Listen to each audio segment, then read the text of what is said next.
नमस्कार बच्चों, आज का हमारा टॉपिक है। आज हम पढ़ेंगे पाठ 12 माखनलाल चतुर्वेदी कृत एक कविता कैदी और कोकिला। आइए सबसे पहले हम लेखक कवि के बारे में कुछ जान लेते हैं। माखनलाल चतुर्वेदी का जन्म मध्य प्रदेश के होशंगाबाद ज़िले के बावई गांव में सन 1879 में हुआ। मात्र 16 वर्ष की अवस्था में वे शिक्षक बने। बाद में अध्यापन कार्य छोड़कर उन्होंने प्रभा पत्रिका का संपादन शुरू किया। वे देशभक्त कवि एवं प्रखर पत्रकार थे। उन्होंने कर्मवीर और प्रताप का भी संपादन किया। इन दोनों पत्रिकाओं का संपादन किया। सन 1968 में उनका देहांत हो गया। हिम किरीटनी, साहित्य देवता, हिम तरंगिनी, वेणुलोक गूंजे धरा उनकी प्रमुख कृतियां हैं। उन्हें पद्म भूषण एवं साहित्य अकादमी पुरस्कार से सम्मानित किया गया। माखनलाल चतुर्वेदी की रचनाएं राष्ट्रीय भावना से युक्त हैं। उनमें स्वतंत्रता की चेतना के साथ देश के लिए एक त्याग और बलिदान की भावना मिलती है। इसलिए उन्हें एक भारतीय आत्मा कहा जाता है। इस उपनाम से उन्होंने कविताएं भी लिखी हैं। वे एक कवि कार्यकर्ता थे और स्वाधीनता आंदोलन के दौरान कई बार जेल भी गए। ये कविता भी उन्होंने जेल में ही रहते हुए लिखी। अपनी जेल यात्रा के दौरान उन्होंने कविता लिखी। उन्होंने भक्ति, प्रेम और प्रकृति संबंधी कविताएं भी लिखी हैं। चतुर्वेदी जी कविता में शिल्प की तुलना में भाव को अधिक महत्व देते हैं। उन्होंने परंपरागत छंदबद्धता, रचना के अनुकूल शब्दों का भी प्रयोग किया है। ठीक है, अब हम देखते हैं इस कविता में हम क्या पढ़ेंगे। ब्रितानी उपनिवेशवाद के शोषण तंत्र का बारीक विश्लेषण करती कैदी और कोकिला कविता बहुत लोकप्रिय रही है। ये एक ऐसी कविता है जो बहुत लोकप्रिय रही है और इसमें जो ब्रिटिश उपनिवेशवाद था उसके शोषण तंत्र के वो कैसे किस तरह से जो भारतीय को तो क्या कर रहे थे, शोषण कर रहे थे भारतीयों का। ठीक है, उसके बारे में इसमें लिखा गया है। यह कविता भारतीय स्वाधीनता सेनानियों के साथ जेल में किए गए दुर्व्यवहारों और यातनाओं का मार्मिक साक्ष्य प्रस्तुत करती है। तो जैसे कि मैंने आपको बताया कि कवि ने अपनी जेल यात्रा के दौरान इस कविता को लिखा। तो इसमें उन्होंने उन जो क्या कहते हैं जेल में कैद क्या कहते हैं स्वाधीनता सेनानियों को देखा और खुद भी उस चीज़ को उसका महसूस किया। ठीक है, उनके साथ भी हो सकता है यही उन्होंने व्यवहार किया हो। कवि जेल में एकाकी और उदास हैं। कोकिल से अपने मन का दुख, असंतोष और ब्रितानी शासन के प्रति अपना आक्रोश को व्यक्त करते हुए वह कहता है कि यह समय मधुर गीत गाने का नहीं बल्कि मुक्ति का गीत सुनाने का है। कवि को लगता है कि कोयल भी पूरे देश को एक कारागार रूप में देखने लगी है, इसलिए अर्धरात्रि में चीख उठी है।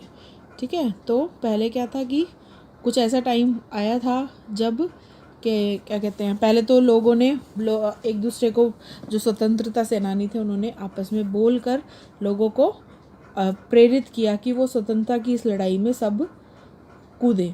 पर जब ऐसा इस चीज़ पे भी क्या कहते हैं अंग्रेजी सरकार ने बैन लगा दिए, रोक लगा दी कि आप कहीं पे भी कोई भी मीटिंग नहीं रख सकते, कोई भाषण नहीं दे सकते हमारे खिलाफ, अंग्रेज़ों सरकार के खिलाफ।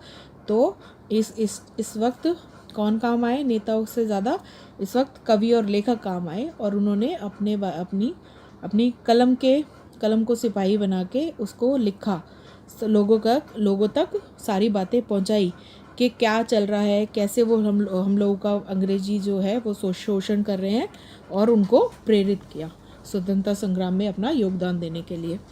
तो इसमें जो वो कैदी हैं वो खुद माखनलाल चतुर्वेदी हैं और वो कोकिला से कहते हैं, क्या गाती हो, क्यों रह जाती हो, कोकिल बोलो तो, क्या लाती हो, संदेशा किसका है, कोकिल बोलो तो वो कहते हैं कि कैदी कोयल से पूछता है, यानी कि जो माखनलाल चतुर्वेदी हैं, कि क्या गाती हो, तुम क्या गाती हो और बीच में चुप क्यों हो जाती हो। कैदी ये जानना चाहता है कि क्या लाती हो तुम मेरे को, जो यहाँ पे आती हो तो क्या लाती हो, क्या किसी का संदेशा लेकर आई है, कोयल बोलो तो। कोकिल बोलो तो अर्थात कोकिल होती है कोयल। ऊंची काली दीवारों के घेरे में, डाकू चोरों बटमारों के डेरे में, जीने को देते नहीं पेट भर खाना, मरने भी देते नहीं तड़प रह जाना। जीवन पर अब दिन रात कड़ा पहरा है, शासन है या तम का प्रभाव गहरा है। हिमकर निराश कर चला रात भी काली, इस समय काली मामई जगी क्यों आली। तो उसमें अब इन पंक्तियों में जो कवि हैं वो जेल के माहौल का बड़ा सटीक वर्णन किया है उन्होंने। तो वो कहते हैं जेल डाकू चोरों जैसे जो डाकू चोर और पॉकेट मार जैसे खतरनाक अपराधियों का डेरा है अर्थात बसेरा है। और जेल में क्या होता है, उनके साथ क्या क्या उनके ऊपर जुल्म किए जाते हैं। जेल में भरपेट भोजन भी नसीब नहीं होता है उन्हें, और मरने भी नहीं देते नहीं तड़प रह जाना। तो वो कहते हैं कि वहाँ ना जीने दिया जाता है, ना ही हमें मरने के लायक छोड़ा जाता है। जीवन की हर गतिविधि पर कड़ा पहरा होता है। ऐसा लगता है जैसे शासन नहीं बल्कि अंधेरे का प्रभाव पड़ा हुआ है। ठीक है, तम का प्रभाव गहरा है। तो उनकी जो रात है उस पे, दिन रात पे उनके जीवन में हर वक्त कड़ा पहरा लगा हुआ है। और जो शासन है ऐसा लगता है कोई शासन नहीं कर रहा है, हमारे ऊपर अंधकार छा गया है, बहुत दुख का बहुत बड़ा। ठीक है, रात इतनी बीत चुकी, हिमकर निराश कर चला रात भी काली। तो जो हिमकर है यानी कि जो चांद है वो भी निराश हो चुका है और वो भी छुप गया है और रात बहुत ज़्यादा काली हो गई है। और इस काली में जगी क्यों आली, और इस कालीमा मई मतलब इस घोर अंधकार में तुम क्यों जाग रही हो। क्यों हूक पड़ी वेदना बोझ वाली सी, कोकिल बोलो तो क्या लूटा मृदुल वैभव की रखवाली सी। कोकिल बोलो तो कवि को लगता है कि कोयला की आवाज़ में एक वेदना से भरी हूक उठ रही है। मतलब एक उसको भी शायद स्थिति का ज्ञान हो गया है और वो अपनी आवाज़ में सुंदर गान ना गाते हुए एक वेदना वाली, एक दुख वाली आवाज़ निकाल रही है। तो फिर वो क्या कहते हैं,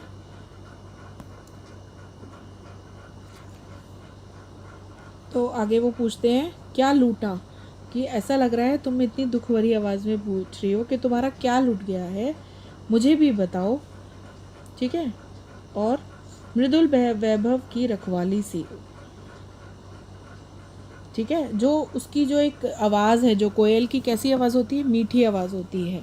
ठीक है, जो किसी अच्छी वैभव और उसकी वैभव और पहचान है। ठीक है, उसकी एक जो कोयल काली होते हुए भी कैसा गाती है, बहुत मीठा गाती है।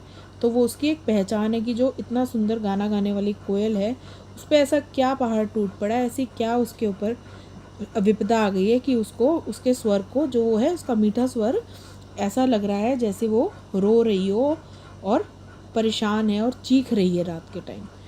क्या हुई बावली अर्धरात्रि को चीखी, कोकिल बोलो तो किस दावानल की ज्वालाएं हैं दिखी।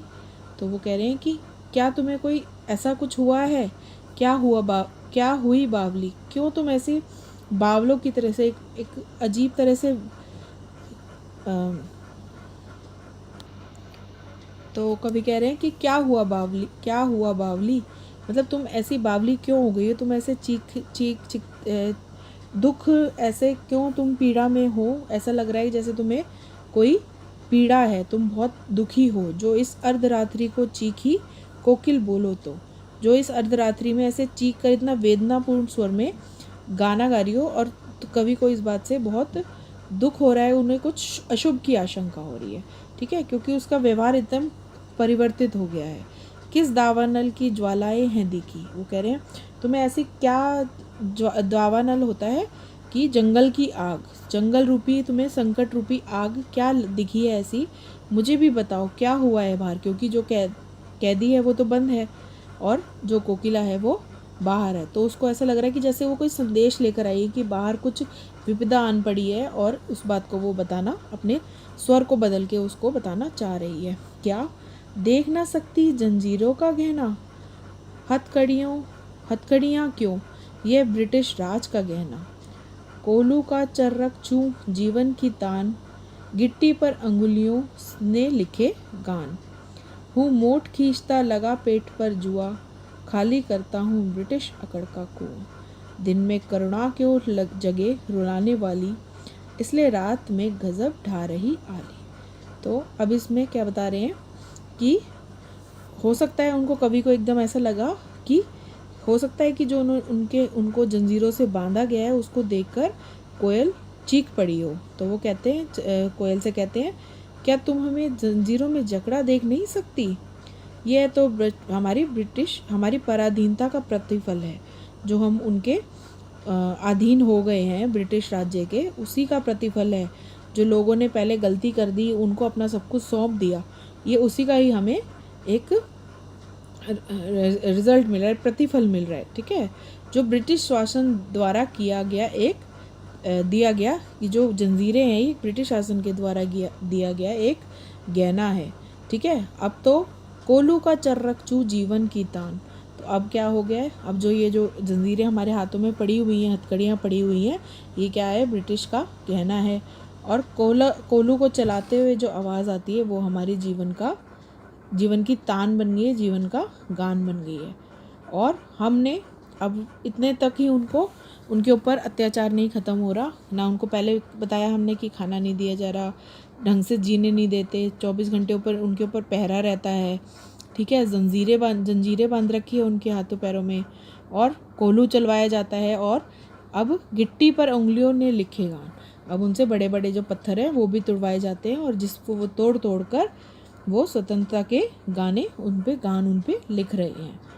हम अपने पेट पर रस्सी बांधकर, आगे कहते हैं, हूँ मोट खींचता लगा पेट पर जुआ। वो कहते हैं हम अपने पेट पर रस्सी बांधकर चरसा खींच कर ब्रिटिश सरकार की अकड़ का कुआं क्या कर रहे हैं, खाली कर रहे हैं। अर्थात कवि कहना चाहते हैं कि हम इतने दुख सहने के बावजूद भी ब्रिटिश हुकूमत के सामने घुटने नहीं टेक रहे हैं। इससे उनकी कुआं रूपी अकड़ अवश्य कम हो जाएगी। यानी कि इतना जुल्म होते हुए भी हम ब्रिटिश के सामने नहीं झुक सकते। जो हमारे ऊपर जुल्म कर रहे हैं तो वो हम तब भी नहीं उनके सामने झुकेंगे, और हम उनकी धीरे धीरे अपना बल दिखा के, अपनी हिम्मत दिखा के उनकी अकड़ का कुआं खाली कर रहे हैं। आगे कवि कोयल को संबोधित करते हुए कहते हैं कि अर्धरात्रि, दिन में करुणा क्यों जगे रुलाने वाली, इसलिए रात में गजब ढा रही आली। आगे कोयल उनसे कहते हैं कि अर्धरात्रि में तुम्हारे इस वेदना भरी आवाज़ ने मेरे ऊपर गजब ढा दिया है, और ये मेरे मन को व्याकुलता से भर दिया है। ठीक है, क्योंकि क्या होता है, दिन में वो गाती है तो वो आवाज़ अच्छी आती है, आसपास की आवाज़, सन्नाटा शोर होता है तो उसकी आवाज़ इतनी ज़्यादा क्लियर भी नहीं आती है, वो मधुरी लगती है। पर इस रात्रि में, आधी रात के समय, जो बिल्कुल जब सुनसान है, सब सो चुके हैं, और तुम्हारी आवाज़ मुझे अब जो सुनाई दे रही है तो वो ऐसे लग रही है वो मेरे ऊपर गजब ढा रही है, मेरे को दुखी कर रही है, मेरे मन में व्याकुलता उत्पन्न कर रही है, और ऐसे मेरे को रुलाने वाली हो गई है। ठीक है, इस शांत समय में अंधकार को वेद रो रही क्यों हो, कोकिल बोलो तो यही कह रहे हैं कि इस जो ये शांत समय हो गया रात का, अंधकार का, उसमें तुम क्यों इसको चीरते हुए ऐसी आवाज़ में रो रही हो, जिससे मुझे बहुत दुख हो रहा है, कि तुम ये बताओ। चुपचाप मधुर विद्रोह बीज इस भांति बो रही हो क्यों हो। तो वो कहते हैं कि क्या तुम ब्रिटिश शासन के विरुद्ध विद्रोह का बीज बो रही हो। मुझे भी बतलाओ कोयल, कि इस टाइम जब सब लोग सो गए हैं, तो तुम उनमें क्या चाह रही हो, कि भारतीयों में देशभक्ति की जो भावना है वो जागृत करना चाहती हो, क्योंकि इस टाइम तुम्हें सब सही से सुन सकते हैं। काली तू रजनी भी काली, शासन की करनी भी काली। के तू भी काली है, कोयल कैसी होती है, काली होती है। रजनी अर्थात रात्रि भी काली है, और शासन, जो शासन कर रही है ब्रिटिश सरकार, इनकी करनी, इनका जो काम है वो भी काली है। काली लहर कल्पना काली, तो मेरी काली काल कोठरी काली, टोपी काली कमली काली, मेरी लौ श्रृंखला काली, पहरे की हुंकृति की ब्याली, तिस पर है गाली ए आली। ठीक है, तो वो कहते हैं कि तुम भी काली हो, ये रात भी काली है, शासन करने वालों के इरादे भी काले हैं, हम जिस कोठरी में रहते हैं वो भी काली है, और यहाँ पे जो हमारे हवा चल रही है वो भी एक लहर जो चल रही है वो भी काली है, क्योंकि हमारी जो कल्पना है कि हम कभी यहाँ से निकल पाएंगे, क्या हम कभी मुक्ति पाएंगे या स्वतंत्रता पाएंगे, वो भी एक यहाँ रह के कोरी कल्पना हो गई है। ठीक है, क्योंकि हम अंदर रह के सिर्फ इनकी अकड़ को कम कर सकते हैं और कुछ नहीं हम कर पा रहे। हमने जो कपड़े पहने हैं उसमें टोपी भी काली है, और कम्बली जो हमने कंबल ढका है, जिससे कंबल से जो तन ढकने के लिए कंबल कर रहे हैं, काम इस्तेमाल कर रहे हैं, वह भी काला है। और जिन लोह जंजीरों से, लोह श्रृंखला मतलब लोह जंजीरों से जिन्हें हमें जकड़ा गया है, वह भी काली है। तो वो कहते हैं कि आगे कहते हैं, पहरे की हुंकृति की ब्याली, कि दिन रात इतने कठोर यातनाओं को सहने के बाद भी हमें पहरेदारों की हुंकार और गाली को भी सहन करना पड़ता है। यानी कि उन्हें यहाँ तक भी नहीं छोड़ा जाता कि उनको मारा जा रहा है, पीटा जा रहा है, अब उनको बुरी बातें भी बोली जाती है और यहाँ तक कि गाली भी दी जाती है।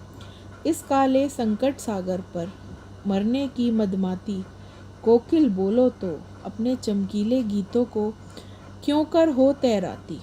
ठीक है, तब वो आगे कह रहे हैं कि कोयल, मुझे समझ नहीं आ रहा कि तुम स्वतंत्र होने के बाद भी आधी रात में संकट रूपी कारागार के आसपास मंडराकर अपनी मदमस्त ध्वनि में स्वतंत्रता की भावना जागृत करने वाले गीत क्यों गाए जा रही हो।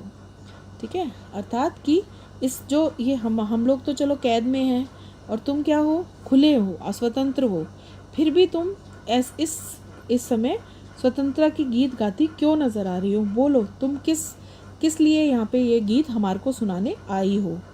तुझी मिली, अब वो अगली पंक्तियों में अपने और उसके, जैसे उन्होंने कहा कि तुम स्वतंत्र हो और हम बंदी बने हुए हैं, यहाँ पे कैद में हैं, तो अब आगे उसके बारे में और बता रहे हैं कि तुझे मिली हरियाली डाली, कि तुझे क्या है, हरियाली डाली मिली है, और हमारे नसीब में मुझे नसीब कोठरी काली। जो कैदी है वो माखनलाल चतुर्वेदी जो कवि हैं, कह रहे मेरे नसीब में क्या है, एक कोठरी, काली कोठरी है। तेरे नभ भर में संचार, मेरा 10 फुट का संसार। अर्थात तेरा, तुम जो कोयल है, तुम तो नभ भर तुम्हारा घूमना है, और मेरा क्या है, छोटा सा आजकल जो है, जो मैं कैद में हूँ, तो मेरा एक 10 बाय 10 का कमरा सा मेरा संसार ही बन गया है, यही मेरे को सब काम करने होते हैं। तेरे गीत कहावे वाह, रोना भी है मुझे गुनाह। और तुम्हारे जो गीत हैं, तुम जब गीत गाती हो तो लोग बहुत उस पर वाहवाही करते हैं, और यहाँ पे इसके विपरीत क्या है उनका, अगर वो यहाँ पे रोकते चीखते हैं तो भी कोई उनको चुप कराने वाला, उनके आंसू पोंछने वाला नहीं है। देख विषमता तेरी मेरी, बजा रही तिस पर रणभेरी। ठीक है, तो वो कहते हैं कि जो हमारी विषमता है, हमारी जो डिफरेंस है, हमारी अंतर है हमारी जो स्थितियों में, तब भी तुम उसको देख रही हो। ठीक है, फिर भी तुम ये युद्ध का गीत क्यों गा रही हो। ठीक है, ये रणभेरी क्यों बजा रही हो इस वक्त। इस हुंकृति पर अपनी कृति से और कहो क्या कर दूं, कोकिल बोलो तो मोहन के व्रत पर प्राणों का आसव किसमें भर दूं। कोकिल बोलो तो वो आगे कहते हैं कि तो जो तुम्हारी ये हुंकृति है, हुंकृति मतलब एक हुंकार है, वो जो हम कैदियों में जो एक अंतिम में वो एक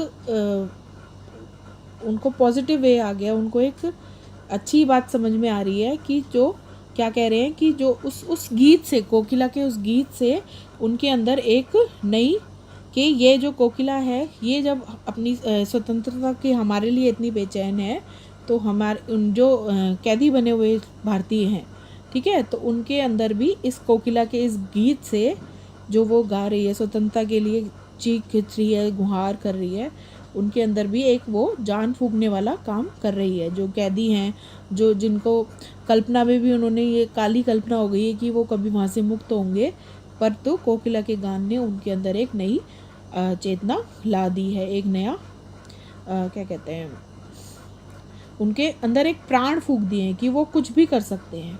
अब तुम ये बताओ कि और मैं क्या कर दूं। ठीक है, अब तुमने हमारे को एक नई संचार किया, हमारे उसमें एक जीवन, एक नई चीज़, एक नई क्या कहते हैं, बात का संचार किया है कि हमें कहीं किसी तरह हार नहीं मारनी है। अब ये बताओ और क्या कहूँ। अगर तुम कहो तो मोहन यानी कि यहाँ पे किसके लिए बोला गया है, मोहनदास करमचंद गांधी के लिए। ठीक है, तो तुम ही बताओ मैं क्या करूँ। क्या गांधी जी ने जो स्वतंत्रता अभियान की खातिर उनके जो अभियान चलाया हुआ है उसकी खातिर अपने प्राण निछावर कर दूं, उसमें आसव किस में भर दूं, प्राणों का आसव अपना प्राणों को मैं त्याग दूं, बोलो कोयल मैं क्या करूं। ठीक है, ये हो गई पोएम ख़त्म और इसके क्वेश्चन आंसर्स मैं आप लोगों को करवा देती हूँ। ठीक है।